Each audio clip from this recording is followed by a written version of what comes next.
Pour ou contre démarrer la pole dance?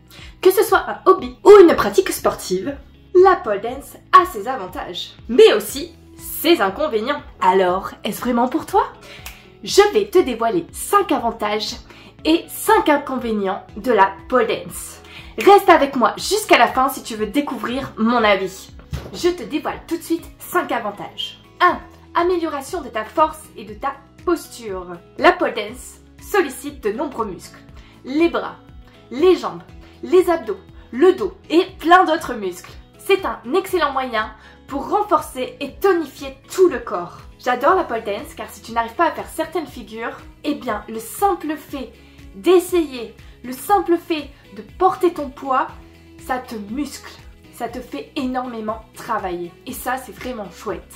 Du coup, je n'ai pas l'impression de faire tant d'efforts que ça, et pourtant, mon corps se modifie, il se sculpte. Je suis tellement concentrée sur la réussite des figures que je n'ai vraiment pas l'impression de faire du sport. Et ça, c'est vraiment chouette. Non seulement mon corps s'est modifié, mais ma posture s'est aussi modifiée. Et oui, la pole dance m'a aidé à me tenir beaucoup plus droite. Deuxième avantage, la pole dance renforce sa confiance en soi et en ses capacités. La pole dance t'aide à gagner confiance en ton corps. Je me souviens, à mon premier cours de pole dance, on m'avait dit de me mettre en short très court et rien que ça me mettait mal à l'aise. Et maintenant, je me suis habituée et je suis même capable de faire des spectacles publics en petite tenue, c'est-à-dire en brassière et en short de sport. En plus de prendre confiance en ton corps, tu renforces la confiance en tes capacités à chaque fois que tu réussis une figure et que tu surmontes tes propres défis personnels. C'est quand même chouette ça! Et tu apprends à faire des figures de ouf sans forcément être sportive ou souple. C'est pas génial ça? Troisième avantage, la pole dance développe ton expression artistique et ta créativité. Au-delà de l'aspect physique, la pole dance est une forme d'art qui permet d'exprimer sa créativité à travers des chorégraphies et des mouvements fluides. Elle combine la force et les acrobaties avec la danse. C'est un mélange entre la force et délicatesse. Et moi par exemple, je suis pas très gracieuse et un peu maladroite, et grâce à la pole dance, j'apprends à faire des mouvements plus fluides, à me coordonner et à me lâcher. Bref, elle m'incite à m'exprimer. Et ça, c'est chouette. Avantage numéro 4.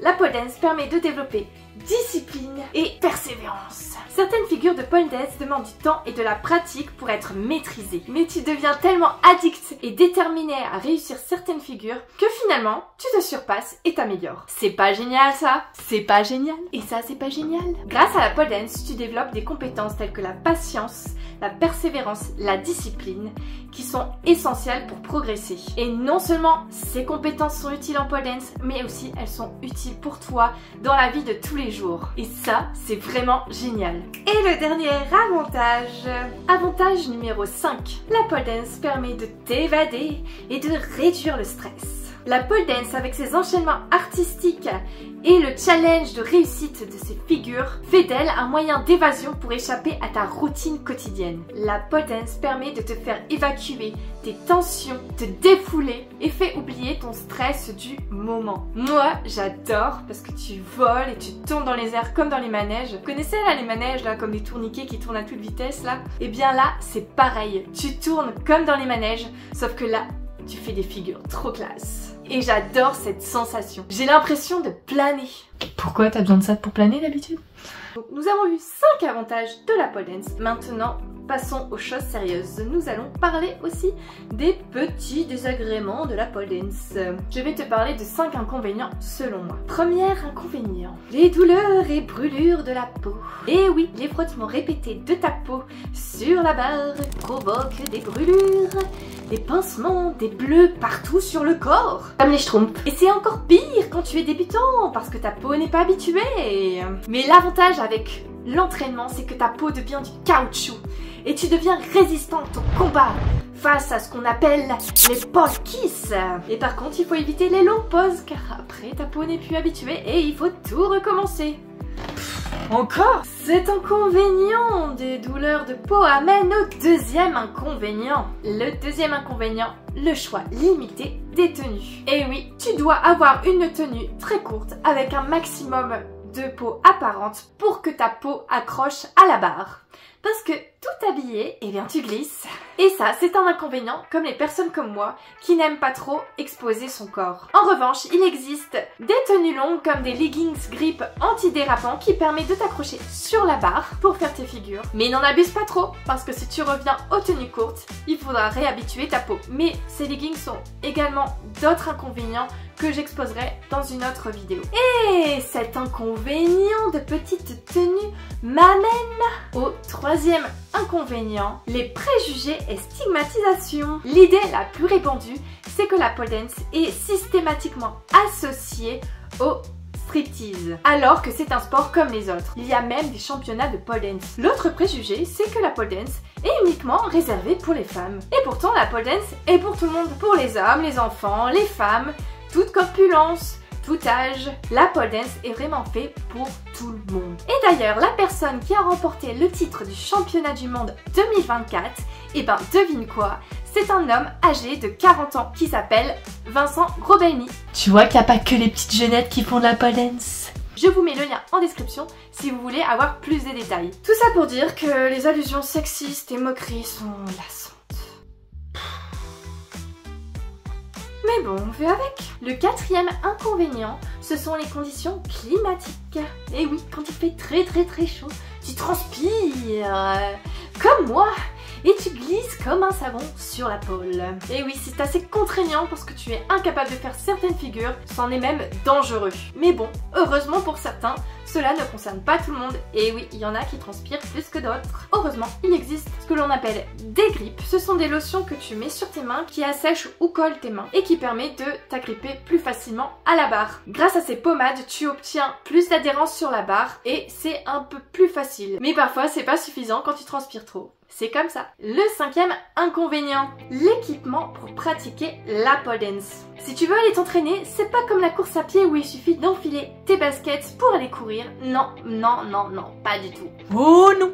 Si tu veux t'entraîner à la pole dance, il te faut une pole, un beau plafond et de la place. Et si le plafond n'est pas adapté?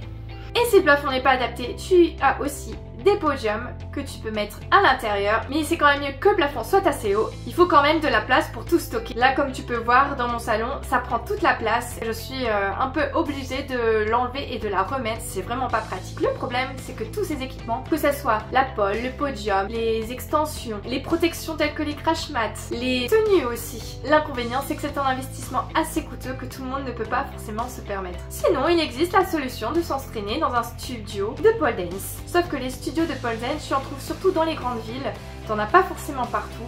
Donc si tu habites dans un village paumé en plein milieu de la Cambrousse, tu auras un peu plus de mal à en trouver. Et pareil pour les studios, tu as aussi également des contraintes financières et horaires. Tu peux pas en faire quand tu en as envie. Et voilà pour ces 5 inconvénients. Pour conclure, les inconvénients finalement, ça dépend de chacun. Les bleus, ils sont surtout là au début. Après tu t'habitues et t'en as presque plus. Les tenues vestimentaires, c'est comme les bleus, au début t'es pas à l'aise et après ça ne te dérange plus. Pour les préjugés, tu ne contrôles pas ce que pensent les autres, donc pourquoi t'en faire? Pour la transpiration, en cas de forte chaleur, tu peux toujours t'entraîner tôt le matin ou la nuit, ou changer de pays pour avoir une meilleure météo. Et puis concernant le matériel, choisis ton logement avant de faire la pole dance, ou alors déménage. En fin de compte, chaque problème a sa solution. Et pour avoir essayé plusieurs sports, je trouve que la pole dance est un sport très complet. Tu développes ta force, ta créativité, ta confiance en toi, ta discipline, ta persévérance. Et en plus, ça permet de planer et de réduire ton stress. C'est pas génial? C'est chouette, non? Et tout ça, tu le fais en t'amusant sans vraiment avoir l'impression de faire un énorme effort. Que demander de plus? Donc moi, personnellement, je suis pour la pratique de pole dance. Donc n'hésitez pas à essayer la pole dance au plus vite. Alors qu'attends-tu? Fonce et n'hésite pas à revenir vers moi pour dire ce que tu en as pensé. Merci d'avoir regardé la vidéo jusqu'au bout. Mettez un pouce en l'air si vous avez aimé. Abonnez-vous si vous voulez d'autres vidéos. Et mettez-moi en commentaire les avantages et inconvénients que j'aurais oublié d'évoquer, ça me ferait très plaisir d'échanger avec vous. Et à bientôt pour d'autres vidéos.